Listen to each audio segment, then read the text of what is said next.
Hello, this is Kenneth Vayon with SLCC's T.H. Harris Campus Practical Nursing Class 135. Today we're going to be demonstrating the skill of inserting an indwelling Foley catheter. You can come over here with the camera. We're going to show you just really quickly. Our model is a gorilla, and we have a closed circuit Foley catheter tray, 12-inch size, and we're going to be making some modifications on the demonstration. We'll explain as we go. So when we're going to insert a Foley catheter, the first thing we're going to do, of course, we're going to provide hand hygiene, washing and drying our hands. We're going to come into the room, going to introduce ourselves to the patient. We're going to verify his identity using two identifiers. And we're going to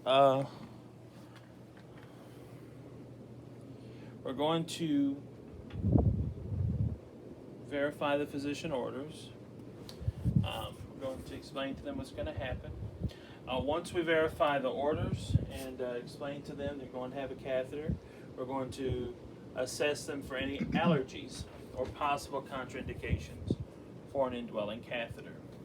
I'm going to pay special attention to the patient's allergies. I'm going to ask if they're allergic to latex, if they have any type of allergies to iodine, and if they do, what are those sensitivities, and then even if I have to modify the physician's orders, I will. So I'm going to ask them, when's the last time they voided urine? If they just voided, there may not be much urine to pull out initially. I don't want to give myself some problems later on. So, all of that's out of the way. We're going to provide patient privacy, and we're going to be sure the patient's in a supine position. You want them laying flat for this, on their back, in the supine position for this procedure. All right. So then we're going to provide privacy, pull the curtain back. If he has any visitors, please exit the room until we're done. This, in particular, skill is very, very sensitive in nature. So we want them to have privacy. Okay, so the way we're going to do this video, we're going to assume this stuffed animal is a female. We're going to explain how you insert the catheter into a female, and then we're going to verbalize the modifications you would make if it were a male. All right. So the first thing we're going to do is we're going to set up a sterile field. Now we have our catheter kit, and I already opened it before, so please excuse it. But what we would do, we would open it up, pull it out. Okay. This. A lot of nurses, what they'll do is, we don't want to touch the inside. They'll set this up on the bedside, sort of like a trash receptacle. We want to try to keep the inside sterile in case we have to reach our forceps or our sterile gloves in at any time. You don't want it to be contaminated. We'll just lay that down right there. All right. Very important part of the procedure. Excuse me. It's how we open our tray. Now we're going to assume this gorilla is on a bed, and this is either a dinner table or a Mayo stand. But the procedure is always the same. We're going to take the first flap, fold it outward. Only touch the outer 1-inch border. That's the only thing that can be touched without contaminating the whole kit. I'm going to pull this flap out this way very carefully and open the side flaps. Again, outer 1 inch, especially like it's not cooperating right now, so cannot touch the inside at all. Okay? If we touch inside, it is contaminated. Alright, what we're going to do, we can't let this touch anything. We're we're going to take the contents, okay, just pinch it like this. This is a drape. We have the outside of the drape here. We're going to put this underneath the patient. So while the patient's lying down, we're touching the outer inch, and we're going to have the patient lift their legs and put this under their bottom like that to catch anything that may fall.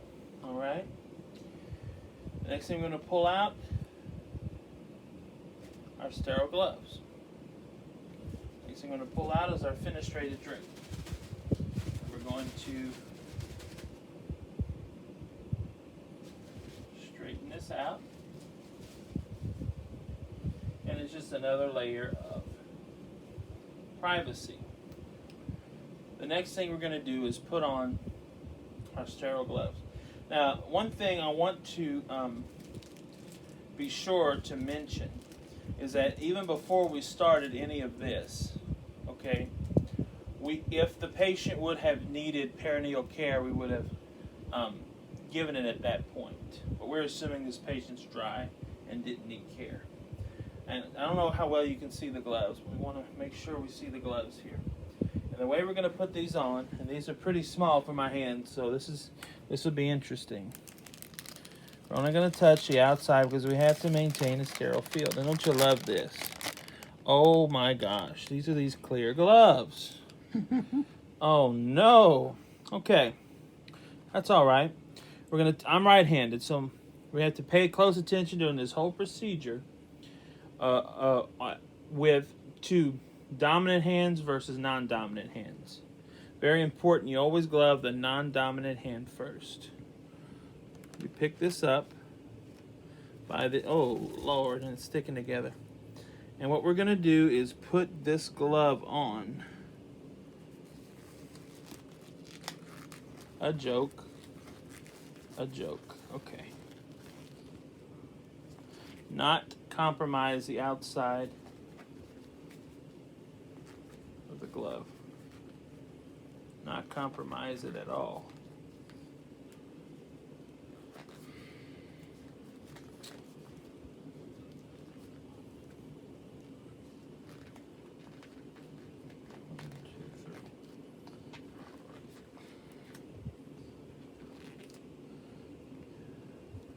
Of course, I'd probably want to take all jewelry if it's too tight. All right. You get the point. All right. Don't touch the outside. This is not going to work. Okay. We're going to discard these. You would put these on properly, okay? This is not going to work.